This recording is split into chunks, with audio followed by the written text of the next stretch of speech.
Hi, my name is Shauna from the Long Eye Pie Shop, and I'm going to be teaching you how to make pie crust today. It's not as hard as what you think.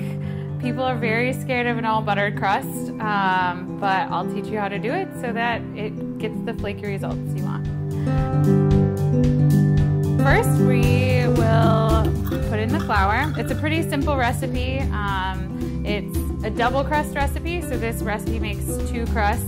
I don't see any reason why just to make 1 crust, because if you're just going to use 1 crust, you can put the other one. It stays in the refrigerator for up to 2 days, and it can stay in the freezer for up to 6 months. So it's 2½ cups flour. And then we have a tablespoon of sugar and a teaspoon of salt.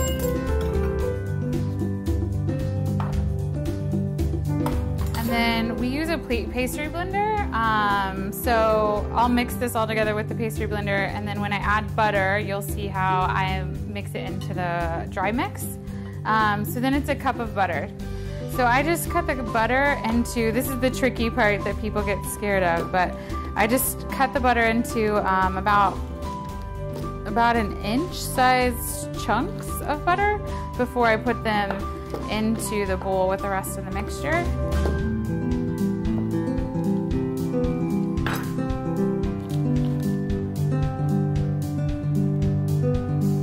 And then the purpose of the pastry blender is to not use your hands as much when you are working with the butter, because if the butter melts, then that is when you get that kind of mealy crust or chalky crust, and it's not the flaky results you want. So we're just gonna mix in the butter until it gets to be marble-sized butter chunks. A lot of recipes that you might see online tell you pea-sized butter chunks.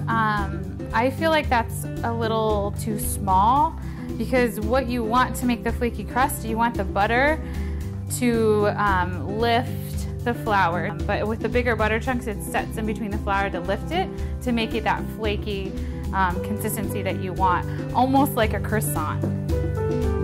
So we've got our butter mixed in at about marble-sized butter chunks. If you find anything that's a little too big, I just will break it with my hands quickly, but we want the butter to be about that size, pretty consistently throughout your mixture.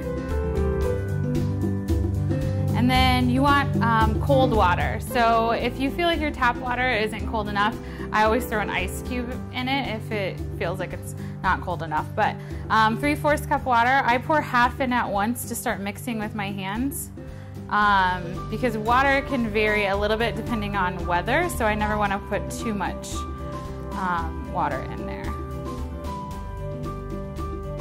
And you're just mixing it and forming it into a ball. You don't want to press the dough too much, because you're gonna mash those butter chunks that I was talking about before. So you just want to kind of press it, mix it into a ball, and it's going to be a little bit sticky. It shouldn't be extremely sticky, but it should be formed into a nice ball. And I don't know if you can tell, but there's definitely butter chunks that you can see in your dough. So after you're done mixing your pie crust in your bowl, and it's already formed into its ball, you're gonna wrap it in clear plastic wrap and put it in the refrigerator for 2 hours so that the butter can kind of recongeal together. So if you've melted any of the butter in the process, it'll kind of come back, solidify back together again. Those fat solids will. And then once you're ready to start baking your pie, you can actually, just so you know, you can leave it in there overnight as well. It doesn't have to just be 2 hours. The minimum, I would say, is about 2 hours. So when you're ready to bake your pie, you bring out your pie crust dough disc, and this is 2 crusts worth, remember. So we want to cut it in half when we roll out our crust. Just cut it directly in half. Set one aside, and then we have the other one. You want to make sure to flour your surface and your rolling pin I don't like too much flour because it adds more gluten to your crust, and so it'll make it really elastic instead of that flaky crust. So I just normally just take a tiny little pinch it between my fingers, sprinkle it down, whatever's left on my hand, I roll on the rolling pin to make sure that it is fully floured as well. That's just so it doesn't stick as easily to your surface or your rolling pin. And then I'll form it into a flatter dough. Put a little bit of flour on top of it, more on the rolling pin, and then you want to roll it into about 9 inches in diameter.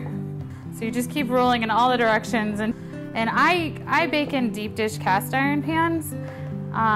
So I typically go a little bit bigger than 9, but if you're just baking in a normal tin from the grocery store, disposable tin from the grocery store, 9 is good for you. And then for easy movement of the crust to the pan, I just tri-fold it and then pick it up, put it in my pan. You'll have some that go over the edges. And then at that point, I would just put whatever, you know, if I'm making like a bourbon chocolate pecan pie that I've already made the insides, I'd put that right in there. And then I roll my edges.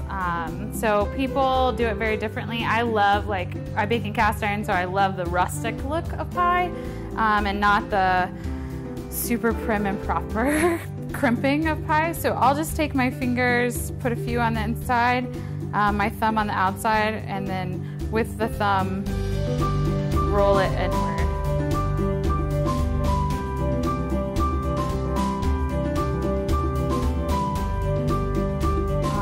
If you're baking in cast iron, kind of a rule of thumb, the awesome thing about cast iron baking is that it goes quicker at a higher temperature, and it'll make your crust flakier and crispier on the outside, so you won't get that soggy bottom pie that sometimes you can find if you bake in glass or tin. And in cast iron skillets, the general rule for most of the pies I bake is 40 minutes at 400 degrees. So your oven would be preheated at 400 degrees, and you would put your pie in there for about 40 minutes and just keep checking it. Some vary about 5 minutes. So there you have it. That's how you make pie crust, an all butter pie crust, and good luck.